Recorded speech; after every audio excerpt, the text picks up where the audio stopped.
I would have more business than I knew how to deal with if I could only get more leads. I'm going to break down for you exactly why this common agency misconception is untrue and the things that we do to help our clients go from lead to closed deal. Before I do that, I'm Papa Sefa. I'm founder of Leveraged Outbound. Leveraged Outbound is a B2B growth agency that helps marketing and PR firms to drive predictable revenue growth. So let's get into things. So first rule to keep in mind is the 7-hour rule. Now what the 7-hour rule states is that the average cold prospect is going to take somewhere in the region of 7 hours of interaction with you or your brand before they're actually ready to buy from you. Right, now think about that. We're talking about an ice cold person who's never heard of you or your brand before and turning them into someone who is ready to pay you thousands, if not tens of thousands of dollars every single month. Naturally, that takes a lot of energy. Naturally. Right? And so what the 7-hour rule is describing is the amount of energy that takes. Now, you might make up some of that time through sales calls, right? You might have a 30-minute intro call, 30-minute demo call, maybe another follow-up call somewhere along there. If it's an enterprise deal, you're typically going to have many more calls than that, right? But typically, that's not going to be enough to make up that 7 hours. So what you need is videos, you need good sales assets, marketing collateral, you need content. Right? And to follow on from that, marketing does the legwork. So understand that the point of sales is just to finish the job. Sales just gets you into the end zone. Marketing should get you up to the red zone, right? And so without that strong marketing collateral that I just spoke about, you're going to end up on calls doing backflips or with prospects who are super difficult to close because they simply aren't educated enough about you and your business. Discovery first, pitch later. Now, one common thing I see with, a fair number of our clients who typically are pretty used to closing referral deals or inbound leads is that they tend to go on calls and start pitching straight away, start talking about, how perfect they are for the prospect. And a lot of the time that's because they are, and they know that through, 20 years, 30 years of experience, right? And they know all the amazing things that they could do for that prospect. But none of that matters. When you go on a call, what you need to do is identify the reason that the person is on that call in the first place. You need to find out their pains and their problems. And the reason you need to do that is twofold. Number one, you need to actually ensure that you can actually help them because it's irresponsible and immoral to start pitching someone if you don't think you can help them. Okay? The second reason for that is because you're going to use those things if you've determined that you can help them as part of the case for why they should work with you. And so if you start telling them about how amazing your business is, all the clients you've worked with, all of your amazing case studies, before they've given you any of that information, it's going to be much harder to close them than if you come back to them with the exact pains and problems they spoke about, the exact reasons they're having difficulties growing their business or whatever it is, and then you link those to the things that you do and provide a super strong case for why they should work with you. Following on from that, expertise earns trust. So this comes down to a whole ton of things, right? It comes down to your background if you're on a call. It comes down to how you're dressed, the tone of your voice, right? If anyone's watched The Wolf of Wall Street, you'll know that you have 4 seconds at the start of a sale to determine 3 things. That you're sharp as a tack, enthusiastic as hell, and an expert in your field. And those 3 things you want to do immediately.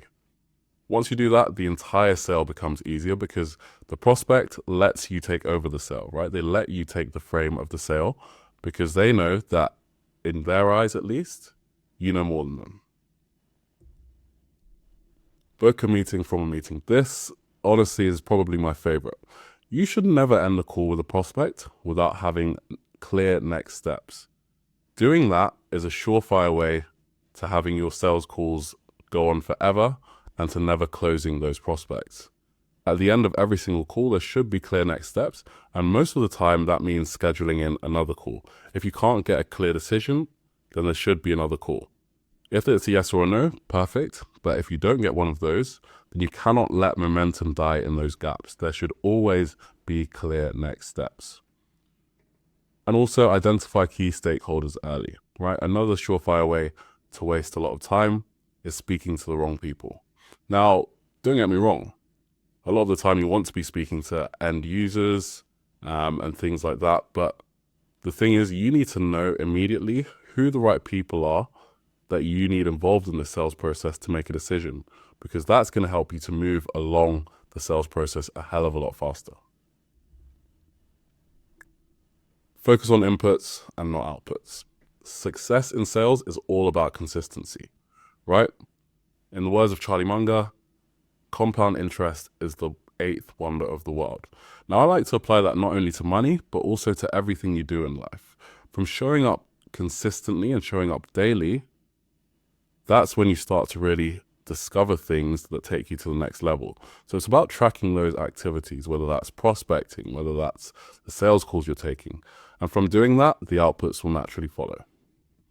Qualify or disqualify. Now, this is somewhat similar to my earlier point about speaking to decision makers, but not everyone deserves your time, right?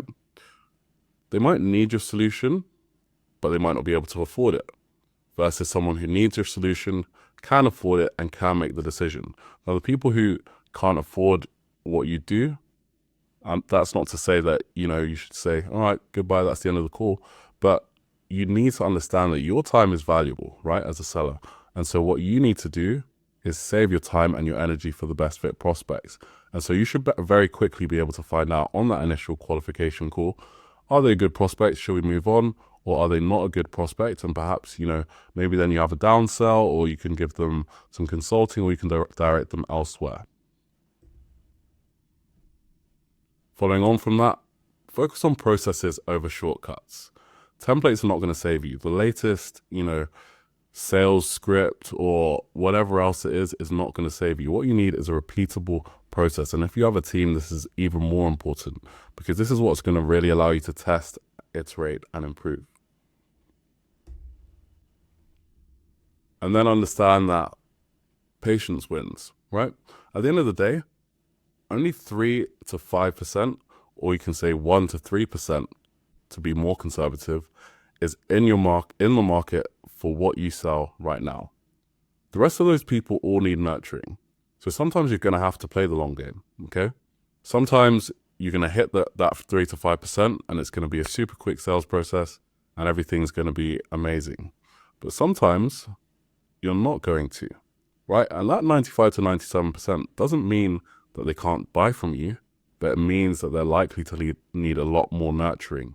And sometimes it just means that they might not buy from you today, but in a few months, they might buy from you then. So to recap, the 7-hour rule. Marketing does the legwork. Discovery first, pitch later. Expertise earns trust. Book a meeting from a meeting, bam fam. Identify key stakeholders early. Focus on inputs, not outputs. Qualify or disqualify.